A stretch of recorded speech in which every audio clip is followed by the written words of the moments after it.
Good morning mga Bisaja, kumusta naman mo? This is once again your friend. I am Eric Aniga, ang imong pure nga Bisaja nga amigo coming from the province of Southern Leyte. And welcome to my channel, ang Bisaja. Well, it is a weekend. Today is February 6. It's a Saturday, and so it's a free day. I have to enjoy, and I have the luxury to enjoy my early morning. That is why I am drinking. I am enjoying my coffee. Look at my face. It is printed on this mug. This is a token. And you know, this is one thing that I like very much in my life here in the province, because we are stress-free, especially as regards time. There was a time that I also spent in the city when I was just a fresh graduate, and I was in Manila and I worked there for a time.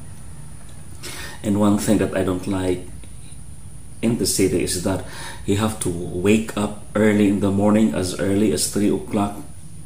You have to be up and prepare everything so that before 5 o'clock strikes, you have to be on board on a jeep or whatever vehicle so that I can reach my school. I was teaching then.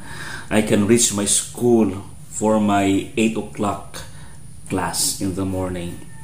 Because if I cannot make it at 5 o'clock, then definitely I would already be late because of the traffic. It's very stressful.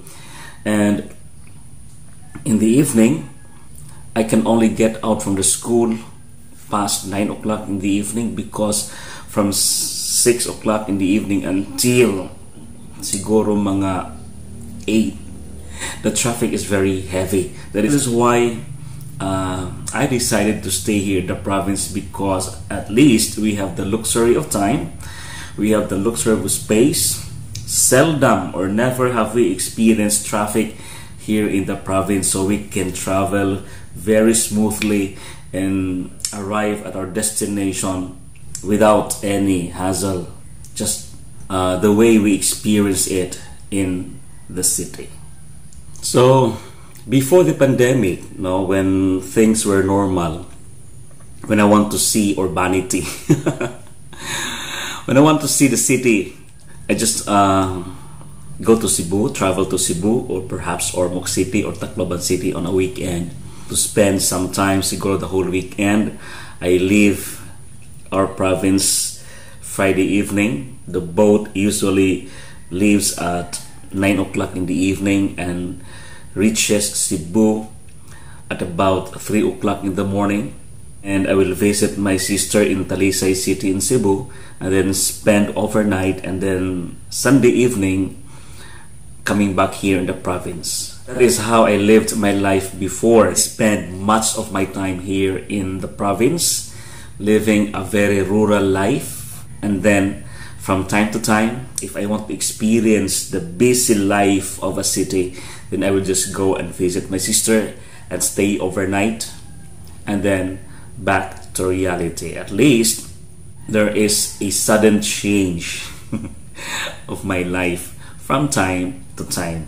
Nevertheless, I am decided to stay here in the province because life in the province is healthy. You've got to eat fresh food.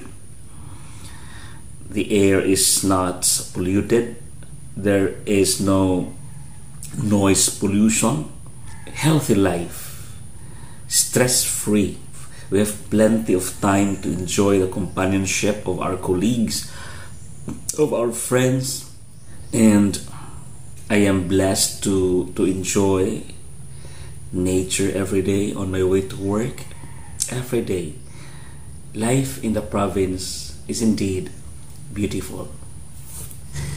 Anyway, if this is your first time to watch my video, my name is Eric Aniga. I am from the province of Southern Leyte, and this is my vlog, ang Bisaja. And this channel is just about anything. Sometimes I will give tutorial about our language so that you will understand the language of Southern Leyte. And in this channel, I am just sharing any thought and idea that I want to share so that other people will also be inspired if in case. So thank you for watching my video. Please don't forget to share so that your friend and your relative may also be able to watch my video and be inspired. And of course, subscribe my channel so that you can follow my future videos that I will be uploading in my channel.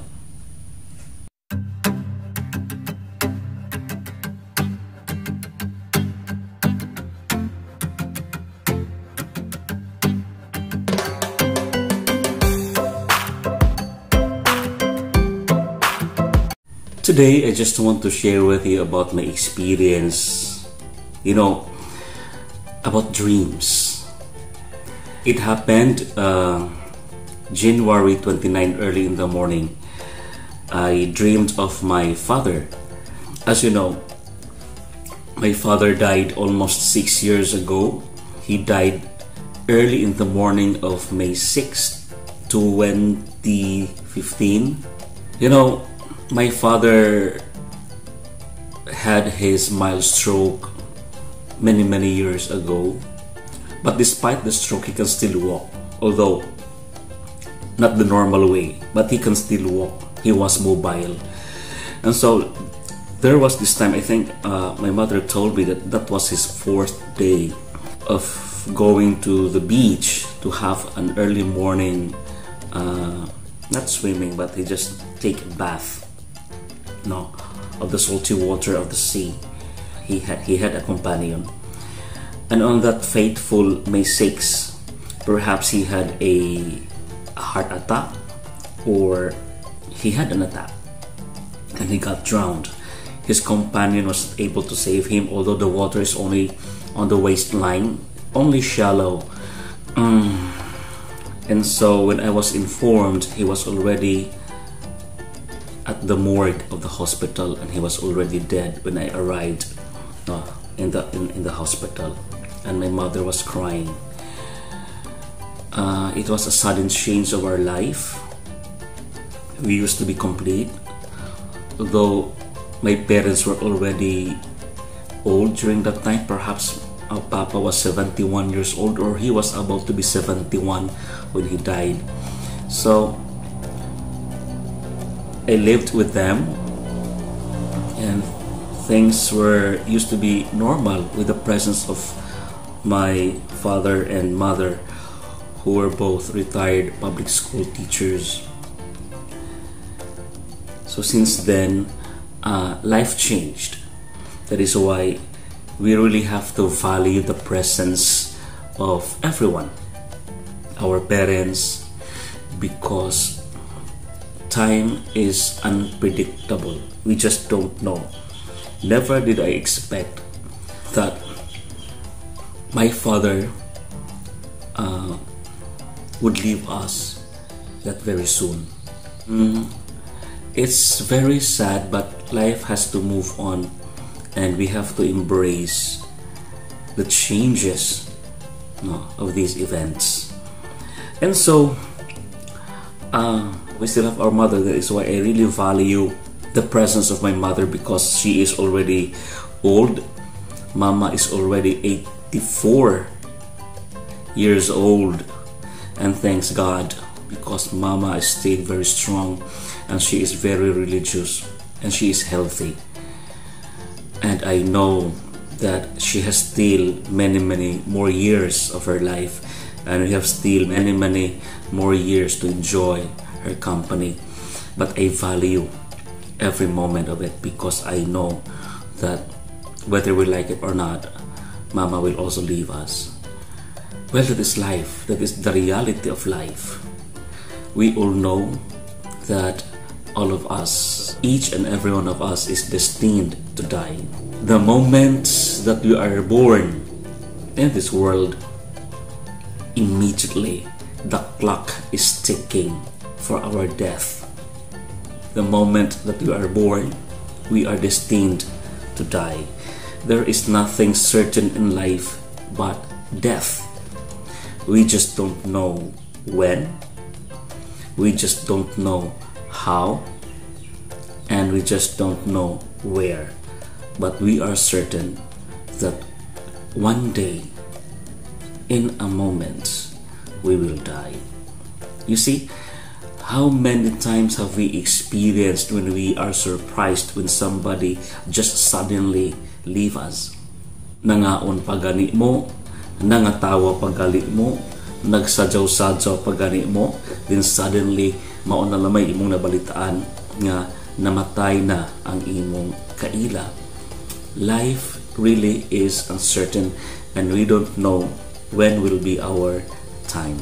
That is why it is important that we will value each other's presence, because we don't know that would be the last time that you can enjoy his or her company. Nevertheless, let us go back to my father. My father would celebrate his birthday every 29th of January. Okay, so although my mother already called me up and then he instructed me to offer a prayer and then intention in the Holy Mass. So I told her, okay, no problem, I will take care of that. But early on the 29th of January, I had this dream of my father. You know, the last time that I had a dream about my father was siguro a few weeks or a few months after his death. And since then, I had not experienced dream about my father. And it was only last January 29, early in the morning. You know, in my dream, I was in my workplace. And in that dream, our building was restructured. Offices were transferred. So I had my office transferred to another space or another place within the building. And so I went to my office and I had a talk with the utility.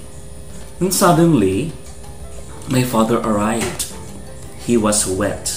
He had this towel around his waist and he was wet. And then suddenly, when I approached him, he collapsed and then he vomited water. And then I tried to revive him. Papa, what happened to you? And that was the end of my dream.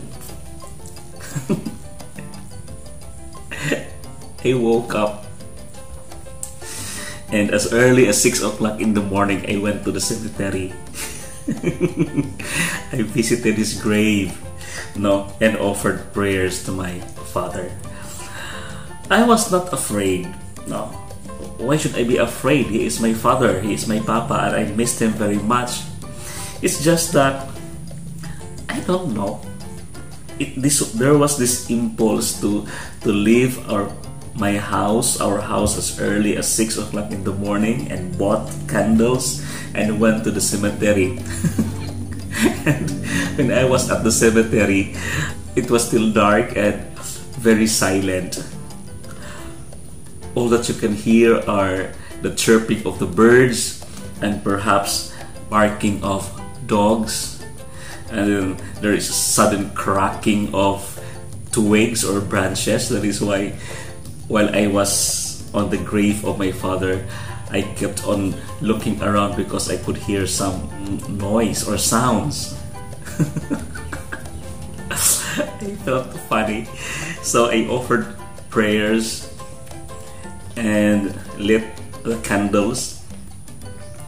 You know, in our cemetery, we had a place for our relatives. So all our relatives that would die are buried in the same place. So nagtapok sila dito.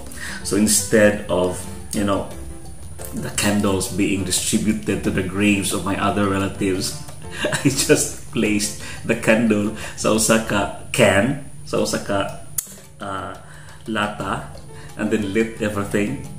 all the candles and then said my prayer and then left the cemetery. Anyway, in the afternoon, I attended the Holy Mass and I offered again prayer to my father. Yeah, that's that was my experience. But I missed my father and I was very happy that at least he appeared in my dream. Siguro soon I will also visit him and bring flowers, because in that early morning, where can I buy flowers? So all I brought with me were candles which I bought in a nearby sari-sari store. Next time, if I will visit the grave of my father, I will bring and I will buy flowers to be placed on top of his grave. So thanks for that dream. I was able to see my father, whom I have not seen for a very long time already.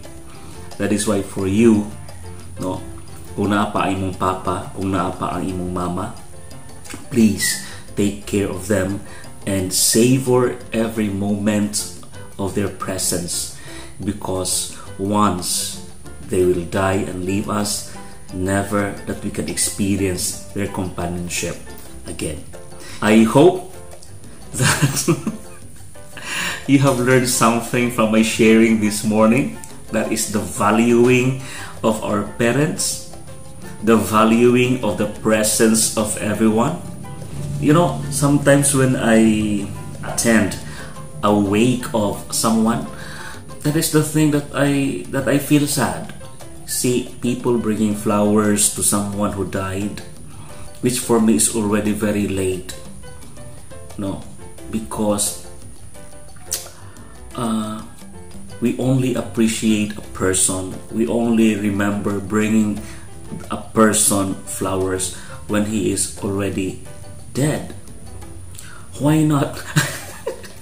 I'm not also saying that you have to bring a wreath to someone who is still alive. What I'm trying to push is that why not appreciate the good deeds of a person while he is still alive? Let him hear you say thank you, or let him hear you saying appreciations while he is still alive and can still hear you. No? Because when the person is dead, only then that you can hear the good deeds of the person, only then that you can see people bringing flowers, but the person is already dead.